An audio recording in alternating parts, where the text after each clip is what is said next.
Hey all you businessmen, Sony shareholders and just plain gamers. Do you remember that moment when PlayStation turned into a run-of-the-mill console? And I'm not afraid to say it, started looking a lot like Xbox. But back in the day, things were totally different. Remember that feeling when you come home from school, fire up your favorite console and hear that sound?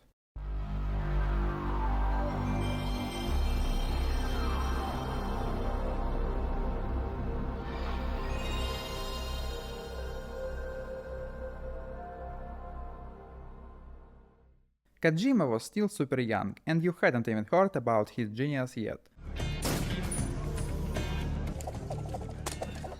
Resident Evil was still a solid beater game, and Dino Crisis scared you way more than any puzzle in Silent Hill. There were no console wars, PlayStation 1 proudly sat on the throne of the best console. Dreamcast was just putting up feeble attempts and Xbox didn't even exist.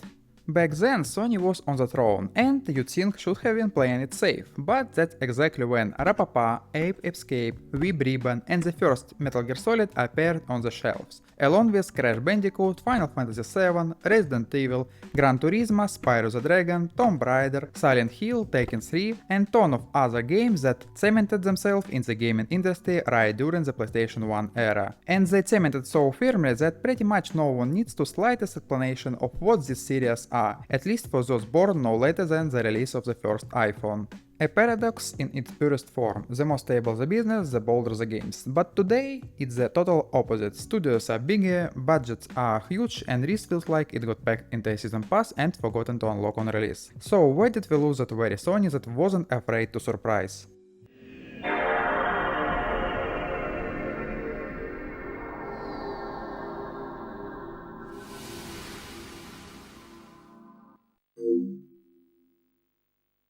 With the release of the best console of the market, Sony only solidified its position, boosted its reputation, and the idea of Sony game exclusivity seemed absolutely normal. And the success was no surprise. Usually, every project with a 2 in the title is the coolest. PlayStation 2, Terminator 2, Dark Souls 2, and so far everything was great, with amazing games keeping us happy. Love racing? Here's Burnout.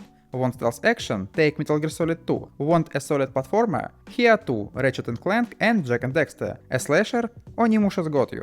Or maybe horror? Fatal Frame will definitely stir some emotions. Japanese quirks? There's even more of this godness. Ico, Shadow of the Colossus, and Katamari Damacy. And all of this came without explanations or labels like not for everyone or niche audience. PlayStation 2 keeps surprising us, saying, give it a try, we got something you'll love for sure. This wild assortment coexisted without DLC or in-game shops. Sony confidently crafted diverse games, and on the second Sony, you could practically play anything. The paradox kept working: the calmer the business, the stranger and bolder the game got. And as a kid, every time I saw a new game disc, I'd ask with genuine curiosity, what's hiding behind the cover? But let's skip the PlayStation 1 and PlayStation 2 era. If you lived through it, you already know why we loved them. If not, no big deal, there's something else more interesting now. Let's move closer to us, and no, we're not at the PlayStation 5 yet, but we will get there eventually, someday.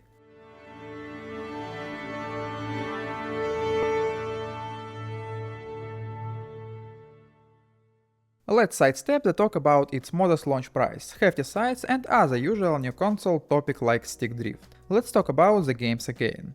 With PlayStation 3, the camera shifted from being diverse to quietly settling over our shoulder, bringing us closer to the heroes on the screen. I would be lying if I said I didn't enjoy it. But, while I was plotting this part of the video, different games popped into my head. Shooters like Killzone and Resistance, platformers like Little Big Planet and Sly Cooper, various remasters, and of course Metal Gear Solid 4. And here and there, Infamous, the already classic Gran Turismo, and my personal favorite in the Fallout genre, Twisted Metal. And, of course, those two games without which it's hard to imagine Sony in general and PlayStation 3 specifically, Uncharted and The Last of Us. And here is where we will pause, because this marks a turning point in PlayStation's history.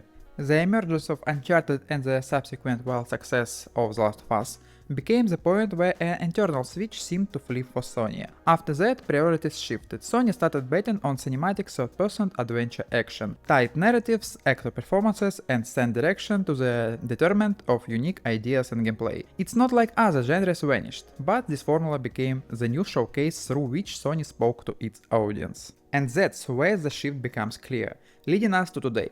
Big releases increasingly came together into a few familiar worlds: the third-person adventure action. It makes sense, budget increased, development times grew too, and predictability became a synonym for safety. Sure, experiments didn't disappear entirely, they just took half a step back. And honestly, it's not a criticism. After all, we wanted movie-like experiences, we got them, and along the way, we quietly accepted more familiar shapes. Though PlayStation 3 was slowly drifting away from the PlayStation 1, PlayStation 2 formula. Plenty of genres, unique ideas, and exclusives. There were still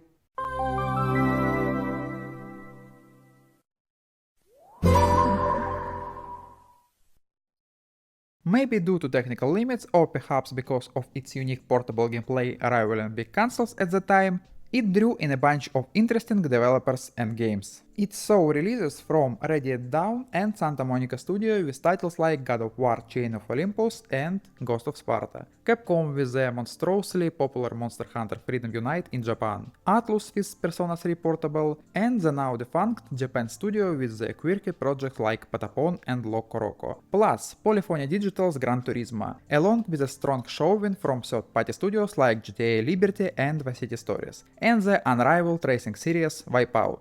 Arcade racing hasn't seen better since. Even Kojima himself, by then widely recognized as a genius, dropped what might be the most crucial Metal Gear Solid entry on PlayStation Portable, Peace Walker, centered on the series' one true hero, Big Boss. For a portable platform of that era, this was an unexpected range, both in names and ambitions, but that was just a brief, logical detour. What's far more crucial to address is Sony's next portable console.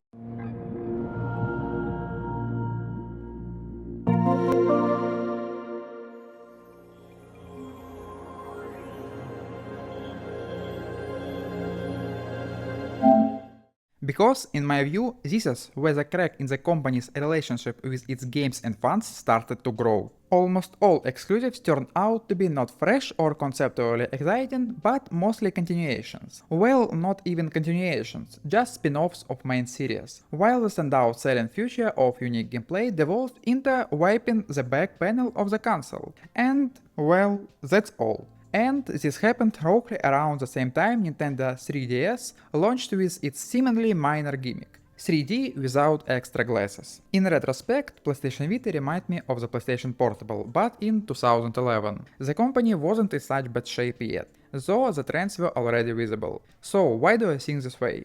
At launch, the handheld seemed like a dream, an OLED screen, dual-sided touch sticks almost like on big consoles, and the promise of a console-like experience on the go. But soon enough, the focus shifted to pairing it with PlayStation 4. Remote play was baked into the system, turning Vita into essentially a second screen of controller for a home console. It sounded cool, and it worked in spots, but over time it became clear the bet wasn't on Vita's own game ecosystem, but on its role as a companion to the big console.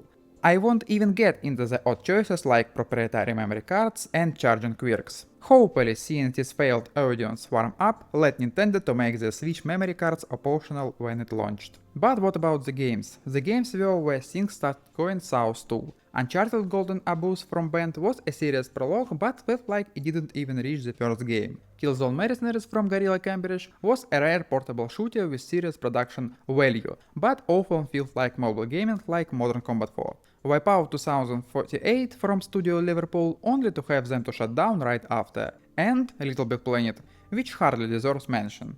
Not exactly an impressive launch lineup, right? Yet alongside those were two of the platform's most intriguing classic Sony projects: Gravity Rush and Tearaway, both later migrated to PlayStation 4, dragging Wipeout along, subtly hinting that Vita was still a space for unique experiments, but safer ones, bound to move to PlayStation 4 sooner or later. There were exceptions with characters: Soul Sacrifice, Freedom Wars, or Ishika Tainted Bloodlines, but whether system sellers or did many even know about them? No, the conclusion remains simple and a bit sad. The platform could have surprised, but to the terrible decisions, instead of its own life, it was quickly repurposed as a companion to the older console. In the future, learning only the wrong lessons, Sony, instead of fixing its mistakes, will release another portable that instantly becomes a mere accessory to PlayStation 5, forgotten within a week of launch. But let's not linger on the gloom, for now.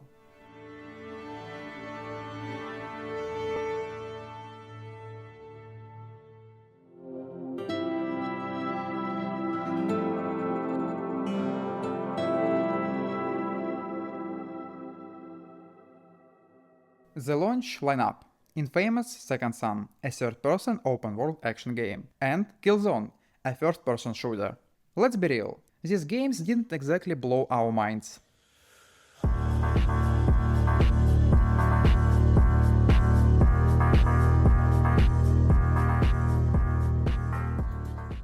The best they could do was impress with visuals, but only at launch. Oh, and there was also Neck. A golem made of relics. Looking at the library as a whole, the picture gets predictable. Roughly 2/3 of the games are first or third-person action titles, including open worlds, of course from the third-person perspective. If we set aside remakes and re-releases, the genre profile of PlayStation 4 reads pretty clearly. Cinematic action with a focus on narrative and graphics. Nearly 2/3 of all titles. For racing exclusives, we got Drive Club and Gran Turismo Sport. Okay, alongside that came PlayStation VR. That's all you need to know about that system. Sure, there were projects like Death Stranding, The Last Guardian and Bloodborne, but if we look at the titles that drove the PlayStation 4 platform and served as a true system sellers, the list again points to third-person actions. The Last of Us Part 2 and Remaster, the God of War reboot, and the Uncharted continuation. That's not bad on its own, just very telling about what PlayStation games turned into this generation. By now, some of you might be asking, where's Detroit or Heavy Rain from the PlayStation 3 section? But this video about games, and the interactive movie fan club is 2 floors up. Besides with caged games, you either speak well or say nothing. I'll opt for the latter. And so the generation rolled on predictably. PlayStation 4 Slim and the half-step PlayStation 4 with the rising popularity of 4K TVs, chessboard rendering, HDR, crisper visuals, photo mod hype, and sleek marketing. The same formula finally cemented itself in Sony's strategy. Most games started looking like they were made by a template. Big map, check. Quest and collectibles, check. Outpost, check. Towers, a must. Crafting, of course. Does the template work? Well, if they keep making it, yes. Does it captivate? No. Modern Sony games stopped sparkling wonder or even boredom. They now trigger only deja vu. As a result, we got a generation of third-person actions, sometimes in the open world. Paradoxically, the business became even more stable than ever before. Microsoft basically shot themselves in the head and sent the whole office to watch TV. Television, TV, television. While Sony's boldness from past generation is nowhere to be found. Most importantly, not only did unique games become rare, but the entire model of expectations shifted.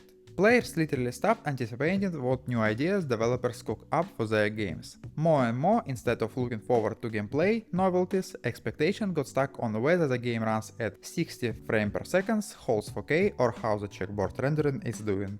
Sure, it's understandable. PlayStation's 4 performance leap over the PlayStation 3 was like 30 times bigger, and beautiful always trumps ugly. No argument there. But at some point, discussions about new releases started sounding different. It's no longer what is the new mechanic, or how are they pushing the genre, but rather where the upscaling most noticeable, and how many dips to 58 FPS on big maps. Graphics started to overshadow gameplay, which marketers were thrilled about because it's way easier to sell a shiny wrapper than to describe the taste of the candy inside. And when you buy that candy, the wrapper wears out fast, the candy itself tastes bland, but you can get your money back. Yep, you guessed it. That's an allegory for the Horizon series.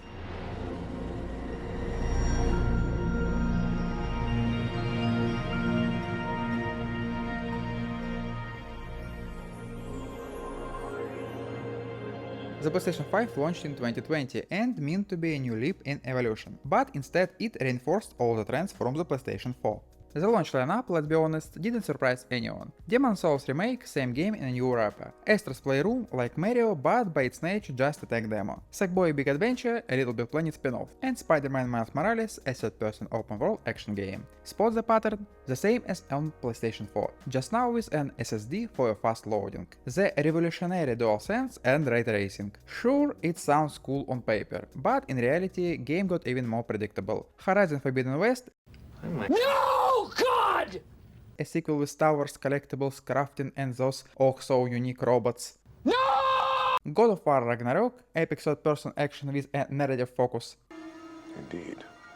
Ratchet & Clank Rift Apart, a platformer with portal third person in a sorta open world. Where the bold experiments? Well, you could mention Returnal, but by then it was just another roguelike shooter that had worn out its welcome, trying to be something new and attempting to recreate the narrative shock value of something like Spec Ops The Line, but only mimicking the form without the substance. Oh, and there was PlayStation VR 2. And that's all you need to know about PlayStation VR 2.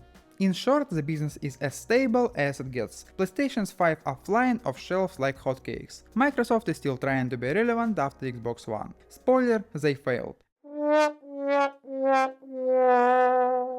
And the main competitor, Nintendo Switch, dominates mostly in handheld, or more precisely in Mario and Zelda. But Sony's courage from the past generation is nowhere to be found. The paradox has done a full flip. The more money, the less risks. Games no longer surprise with mechanics. They brag about graphics. 120 FPS, VRR, 8K. In reality, not even 4K. Community chatter now revolves around did the day one patch drop, how's the performance, instead of what's the awesome new mechanic. We got a generation where exclusives are mostly sequels and remakes. The Last of Us Part 1, a remaster of a remaster, Uncharted Legacy of Thieves Collection, just a bundle from the last gen, and even Final Fantasy XVI, a third-person action game with a narrative focus, as usual. Sure, there were games like Stellar Blade, a third-person open-world action game with a focus on character design? Or Helldivers 2, a co-op shooter that's basically a live service game. But looking ahead, PlayStation 6 will probably even worse. Flooded with Concords, marathons and other trash. Even third-person open-world games can't satisfy Sony's new appetites anymore, and games on the level of Helldivers 2 will be as rare as snow in the Sahara. For now, Sony's all in on blockbusters, Hollywood-style big budgets, star actors like Pedro Pascal in The Last of Us adaptation, and predictable plots. Remember how diverse PlayStation 1, PlayStation 2 and 3 games were? Well, I already forgotten. But let's not forget the portable legacy, because this is where Sony's paradox reaches its peak. After the Vita flop, which reminder ended up as just a remote for the PlayStation 4, you'd think Sony learned their lessons, or did not. In 2023 we get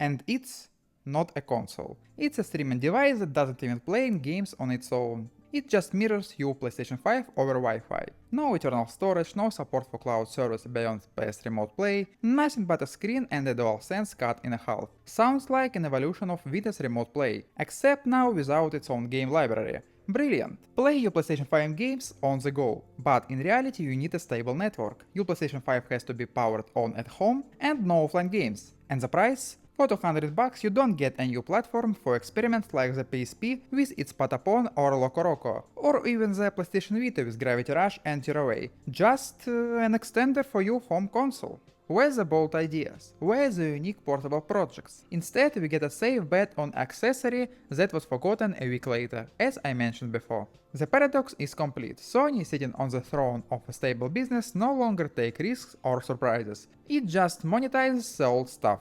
We lost the Sony that made Rapapa and Ico in its chase for predictable hits. Stability in itself isn't bad, but without the courage of the earlier PlayStation generations, stability turns into stagnation. So what's your take, businessmen and gamers? Will that Sony ever come back, or is the Portal the final point? For now, we've got what we got. Maybe it's just time to grow up and switch to PC.